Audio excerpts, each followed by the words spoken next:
My waters sustain a diverse population of mammals, birds, and other wildlife and people.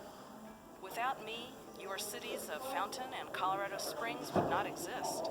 Without me, where would you get your drinking water? What path would you follow to the mountains? Where would you get your irrigation water to grow your food?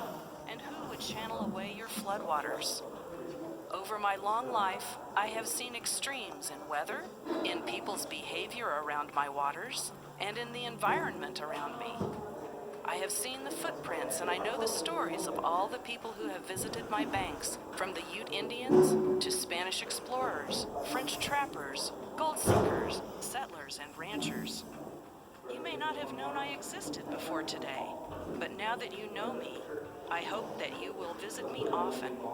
Walk along my shores, lay your footprints on me, study me, care for me, enjoy me, and get inspired by my views. I want to know what story your footprints will tell.